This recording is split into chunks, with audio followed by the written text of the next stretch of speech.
During World War II, fighter aircraft dominated the skies. This video breaks down the war's most important fighters, categorized by the nations that built and flew them. Starting off with United States, Bell P-39 Era Cobra. This was an unconventional American fighter. Its engine was mounted behind the pilot. Power was channeled through a long drive shaft. This allowed for the placement of a large 37mm cannon in the nose. It was highly effective at low altitudes, especially for Soviet pilots. Bell P-63 King Cobra. This was an improved, larger version of their P-39. It fixed many of the Aerocobra's flaws, especially stability. Most production units were sent directly to the Soviet Union. They proved highly successful on the Eastern Front. Now, this is the Brewster F-2A Buffalo, a chunky early monoplane carrier fighter. It was robustly built. However, it was already obsolete by 1941.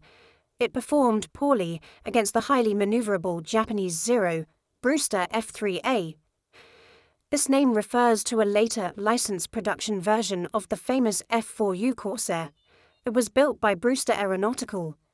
This helped supplement Vaught's own struggling production capacity. Curtiss P-36 Hawk. This pre-war American design was known for its durability.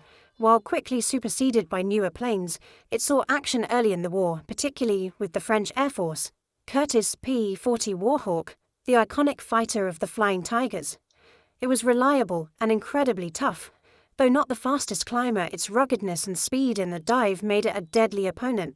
General Motors FM Main E1 Wildcat. As Grumman focused on the Hellcat, General Motors took over production of the older F4F. This early version was essential for early escort carrier operations. Next, General Motors FM2 Wildcat, a significant modernization of the Wildcat design. It featured a much more powerful engine. This helped maintain its usefulness throughout the war, especially on smaller carriers. Next, Goodyear FG-1 Corsair. This was Goodyear's production line versions of the famous bent wing fighter. Building it under license ensured massive quantities could be supplied quickly to the US Navy and Marines. Next, Grumman F-3F, the last biplane fighter adopted by the US Navy. It was a beautiful, powerful aircraft. However, it was firmly rooted in the 1930s and obsolete when the war began. Grumman F-4F Wildcat, a rugged, dependable carrier fighter. Its innovative folding wings were key for carrier storage. It used the defensive thatch-weave tactic effectively to counter the faster Zero. Grumman F-6F Hellcat, designed specifically to destroy the Zero. It was rugged, powerful, and forgiving to fly. It achieved the highest kill ratio of any US Navy fighter in the Pacific. Next, Grumman F-7F Tigercat, a massive, powerful twin-engine naval heavy fighter. It was fast and heavily armed. Although designed too late for widespread combat, it was a beast of an airplane. Up next, Grumman F-8F Bearcat, the ultimate US piston engine naval fighter. It was light and possessed incredible climb performance. It arrived too late to see significant combat during World War II. Now this is the Lockheed P-38 Lightning, the distinctive twin-boom fighter. It was flown by aces like Bong and Maguire.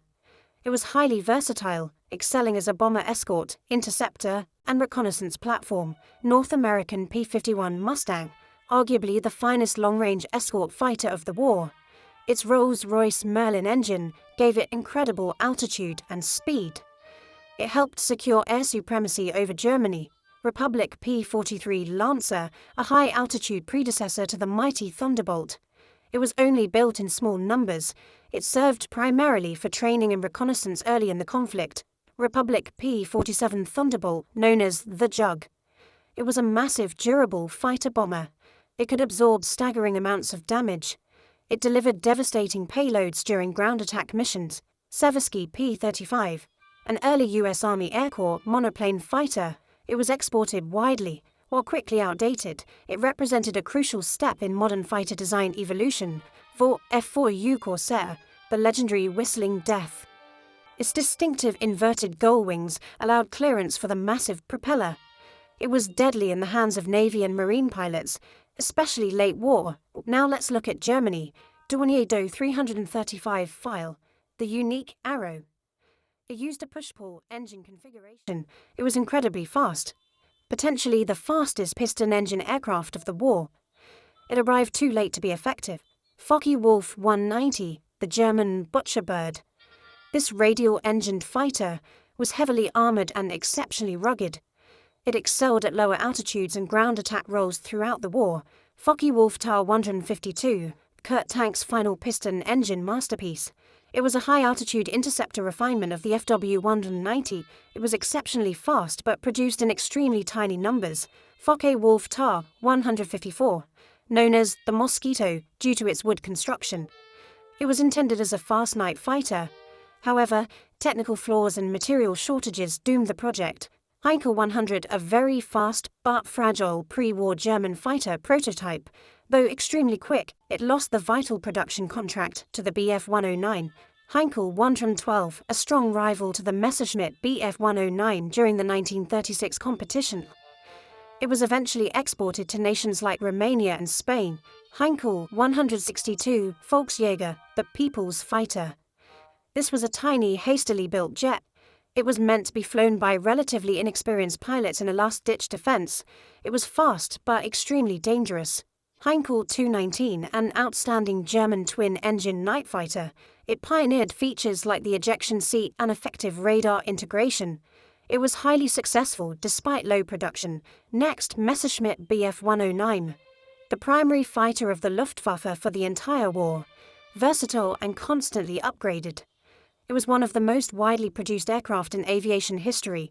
Messerschmitt Bf 110 Zerstörer, the Destroyer.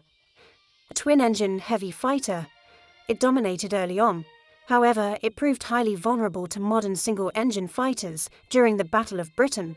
Messerschmitt 163, Comet, the only operational rocket-powered interceptor. It was blindingly fast. However, its volatile fuel and extremely short endurance made it highly hazardous for its pilots. Messerschmitt 210. The original ME-210 program was deeply troubled. It was significantly improved and modernized into the ME-410, which acted successfully as a bomber-destroyer. Messerschmitt 262. Schwalbe, the world's first operational jet fighter. It was revolutionary and devastatingly fast. It instantly dominated the skies when it encountered Allied piston fighters. Up next, Messerschmitt 410, a vast improvement over the problematic 210 design. This twin-engine heavy fighter and bomber-destroyer saw dedicated service on the Western Front. Next up, Soviet Union, Lavochkin LA-5, a vital Soviet development. It combined the rugged LAG-G3 airframe with a new, powerful radial engine. It was an excellent match for the best German fighters, Lavochkin LA-7, the final evolution of the La-5 series. It was one of the best Soviet fighters of the war. Its light structure and superb power-to-weight ratio gave it fantastic performance. Lavochkin Lag-1, an early, wooden Soviet fighter prototype. It was crucial in testing out the new construction methods that paved the way for the more successful LAG-G3, Lavochkin Lag-3, the wooden Soviet fighter that earned the unflattering nickname Varnished Coffin. It suffered from being overweight and underpowered early on. It was later dramatically improved. Lavochkin LA-9, a high-performance Soviet fighter that entered service right at the conclusion of the war. It was a potent successor to the LA-7. Then, Lavochkin LA-11, another late-war post-war development. It primarily served as a long-range escort fighter. It was the final evolution of the great wartime Lavochkin series. Mikoyan Gurevich 1, an early high-altitude Soviet interceptor. It was intended to fly high and fast. It proved difficult to handle and required immediate refinement to become operational. Mikoyan Gurevich E3, the refined version of the Mi-J-1. It excelled at high-altitude performance. However, it was less effective in the low-level dogfights common across the Eastern Front. Petlyakov PE-3, a dedicated heavy fighter and night fighter version of the PE-2 airframe. It was used extensively for defense around Moscow and as a long-range escort. Polikarpov I-15 Chaika, a distinctive Soviet biplane fighter used early in the war. Its gull-wing design gave it excellent maneuverability. It was quickly replaced by monoplanes. Polikarpov I-16 Rata, the stubby, groundbreaking Soviet monoplane. It was one of the world's first low-wing fighters with retractable landing gear. It saw intense early combat.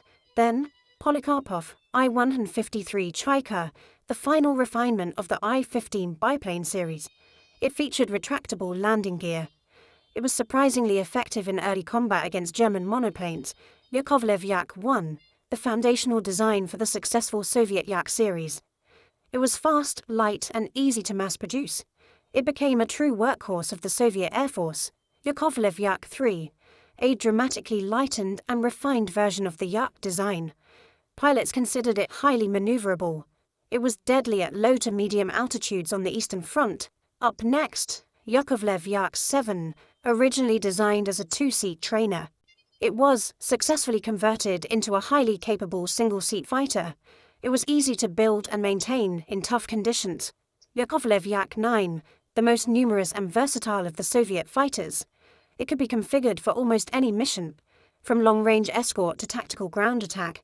Now let's look at United Kingdom. Blackburn Rock, a truly ill-fated British naval fighter. It utilized a bizarre four-gun dorsal turret system. It proved slow and completely unsuccessful in combat due to weight and drag. Blackburn Score, a two-seat dive bomber and fighter used by the Fleet Air Arm. It was relatively slow but managed to achieve the first British air-to-air victory of the war. Now this is the Bolton Paul Defiant, a controversial British fighter design. It relied entirely on a four-gun dorsal turret. It suffered heavy losses in daylight but found limited success as a night fighter. Bristol Beaufighter, the Whispering Death, a superb heavy twin-engine fighter. It was highly effective in night fighting, torpedo attacks and devastating ground strafing missions. De Havilland Mosquito, the Wooden Wonder, an incredibly fast multi-role aircraft. Constructed primarily of wood, it excelled as a fighter, bomber and pathfinder due to its phenomenal speed. The next one, Ferry Firefly, a successful two-seat naval fighter and reconnaissance aircraft. It possessed excellent endurance and visibility, making it key for Fleet Air Arm operations. Ferry Former, a Fleet Air Arm fighter, based on the earlier Ferry battle bomber design. It was durable, however it lacked the speed to compete with dedicated land-based German fighters. Gloucester Gauntlet, an early 1930s biplane fighter. It was completely obsolete by the start of the war. It was quickly relegated to training duties. Gloucester Gladiator, the RAF's last biplane fighter. It saw heroic action in the defense of Malta and Norway. It was rugged but truly outmatched by German monoplanes. Gloucester Meteor, the RAF's first operational jet fighter. Although developed during the war, the Allies purposefully avoided deploying it over Axis territory to maintain secrecy. Hawker Fury's Sea Fury. While the Fury was a pre-war biplane, the Sea Fury was an ultimate post-war evolution. It was an ultimate expression of piston power, too late for World War II combat. Now this is the Hawker Hurricane, the unsung hero of the Battle of Britain. Though slower than the Spitfire, its rugged structure and simple maintenance made it essential. It accounted for the majority of early victories. Hawker Sea Hurricane, the navalized version of the Hurricane. It was often launched via catapult from merchant ships to defend convoys, a desperate but effective measure. Now this is the Hawker Tempest, a significantly improved evolution of the Typhoon. It was exceptionally fast at low and medium altitudes. It was vital in countering the V-1 flying bombs late in the war. Hawker Typhoon, a massive, powerful fighter initially plagued by engine issues. It found its true calling as a devastating ground attack aircraft, earning the nickname Tiffy, Supermarine Seafire, the navalized version of the iconic Spitfire. It was beautiful and fast. However, its weak undercarriage and narrow track made carrier landings treacherous. Next, Supermarine Spitfire, an absolute legend. Known for its elliptical wing and outstanding handling, it symbolized British resistance and underwent constant development throughout the war. Westland Whirlwind, a fast, distinctive twin-engine British fighter. It suffered from severe engine development problems. Only small numbers were produced, serving primarily in ground attack roles. Westland Welcome, a specialized high-altitude interceptor designed to meet a demanding or AF specification. It was technically advanced, but ultimately failed to enter full production, moving on to Japan. Kawasaki Ki-10, an early, highly maneuverable biplane fighter used by the Japanese Army Air Force. Although outdated, it saw service in the early stages of the China conflict. Kawasaki Ki-27-8, an early, extremely lightweight monoplane fighter. It was highly nimble. It dominated the skies early on, but suffered heavily against newer Allied fighters. Kawasaki Ki-43, Hayabusa Oscar, the Japanese Army's primary fighter early in the war. It was comparable to the Zero in sheer maneuverability. Allied pilots quickly nicknamed it Oscar. Kawasaki Ki-44 Shoki Tojo, a dedicated interceptor prioritizing speed and climb rate over extreme maneuverability. It was used primarily for homeland defense against B-29 raids. Up next, Kawasaki Ki-45 Toryu Nik, a successful twin-engine heavy fighter. It proved highly effective in night fighting and anti-shipping roles, especially against Allied bombers. Kawasaki Ki-61 Heian Tony, the only major Japanese fighter powered by a license-built German liquid-cooled engine. It offered superior speed and diving performance compared to its radial-engined peers. The next one, Kawasaki Ki-84 Ayati Frank, considered by many to be the best Japanese army fighter of the war. It was fast, heavily armed and highly maneuverable, though maintenance demands were crippling. Kawasaki Ki-100, a remarkable late war fighter.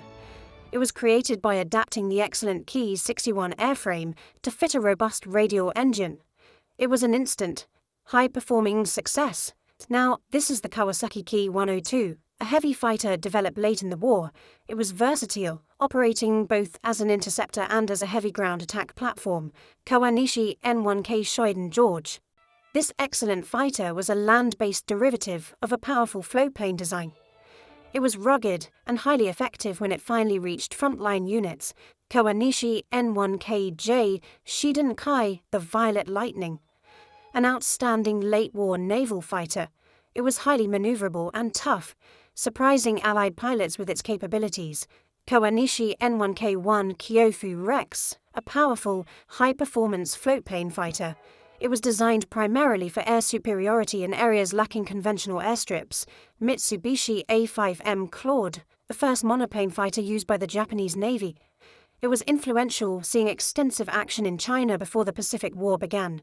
The next one, Mitsubishi A6 Sansem Zero, the legendary Japanese Navy fighter, extremely light and long-ranged. Its early dominance forced the Allies to completely rethink fighter combat tactics.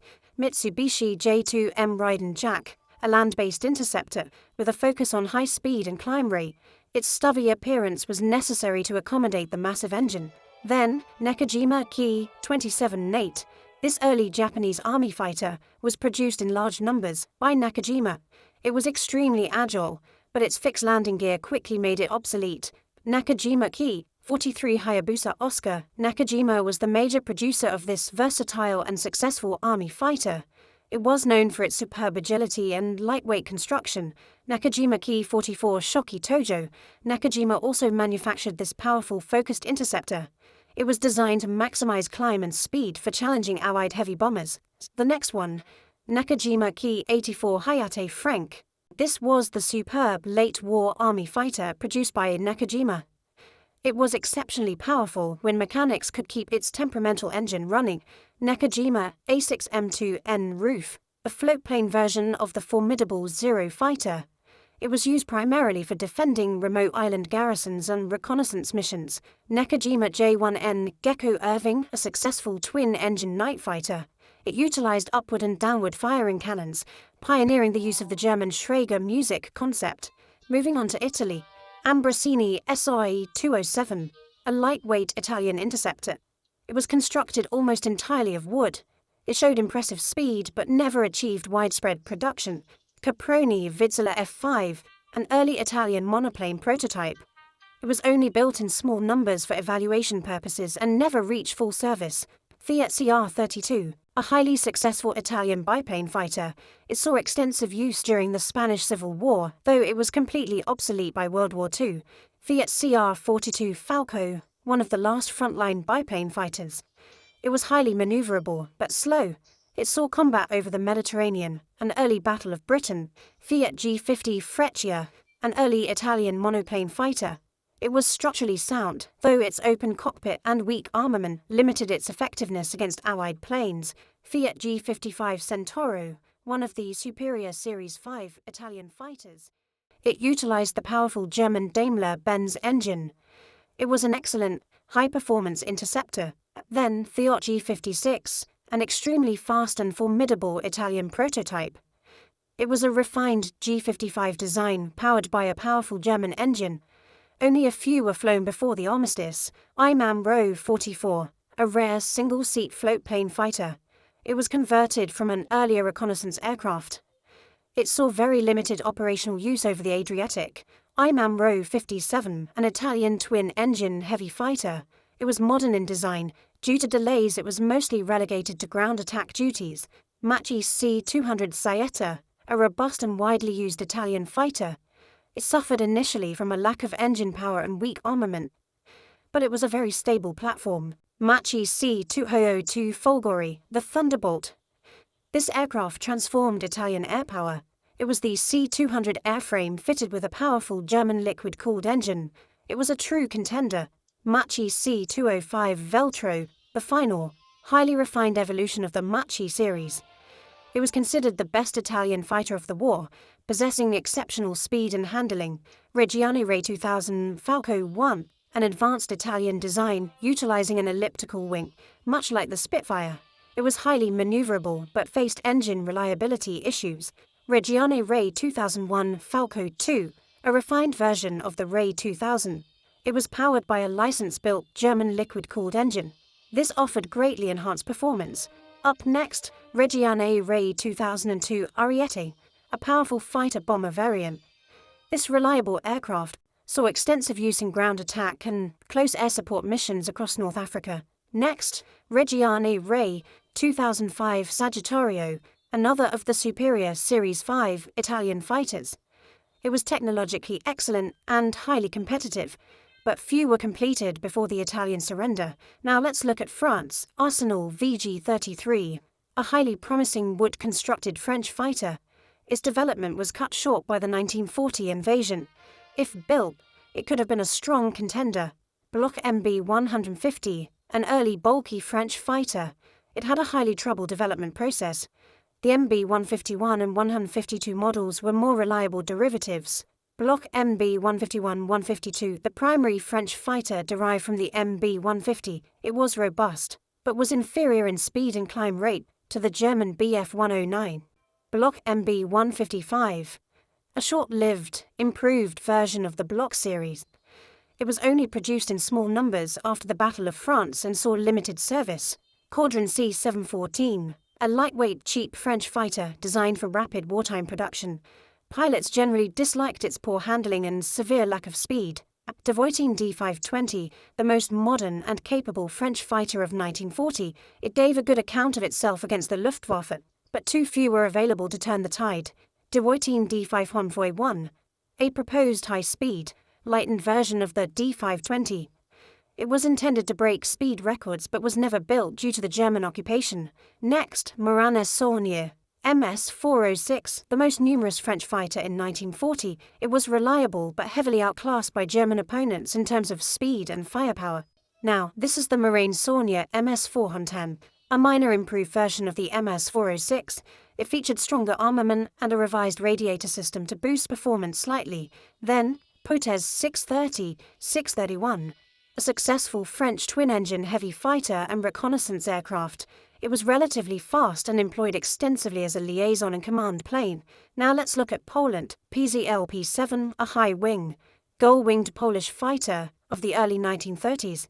It was completely obsolete when the war started and relegated to training. PZL-P11, the main Polish fighter at the start of World War II. Its high-wing design gave excellent pilot visibility. It fought bravely against overwhelming odds in 1939. PZL-P24, an export version of the PZL high-wing design. It was a powerful aircraft used successfully by several Balkan nations and Turkey. Its PZL-38 Wilk, a twin-engine Polish heavy fighter prototype. Development was halted and eventually abandoned after the German invasion of 1939. Next up, Finland, the Ilmersky, the standard Finnish fighter produced domestically during the war. It was a rugged, wooden design capable of dealing with Soviet opponents effectively. Continuing with Romania, WWII-8081, Romania's indigenous fighter design. It was robust, highly maneuverable, and saw extensive use on the Eastern Front, often successfully engaging Soviet aircraft.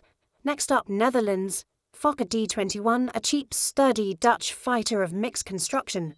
It fought fiercely against the Luftwaffe in 1940. It was also license-built in Finland. Fokker Gone, a distinctive twin-engine Dutch heavy fighter known as the Flying Orphan. It put up a spirited defense during the 1940 invasion of the Netherlands. Moving on to Sweden, FFVS J-22, a Swedish fighter designed and built entirely domestically during the wartime isolation. It was surprisingly effective and very reliable. Saab J-21, a unique Swedish twin boom pusher propeller fighter. It was developed late in the war and saw extensive post-war service, eventually becoming a jet. Continuing with Australia, CAC Boomerang, Australia's domestically designed fighter. It was built using components from the WWII trainer. Although slow, it filled a critical gap in defence early in the Pacific War. Now let's look at Hungary. Mavag Hedja, a Hungarian fighter based on the Italian Reggiane Rare 2000 airframe. It was used extensively by Hungarian forces on the Eastern Front. Let's move on to Czechoslovakia. Avia B-534, a highly successful pre-war Czechoslovak biplane fighter. It saw limited service with Hungary and other Axis allies early in the conflict. Avia B-135, a Czech fighter prototype based on the B-35. Production was halted by the German occupation, though the design was later exported to Bulgaria. Finally, we have Yugoslavia.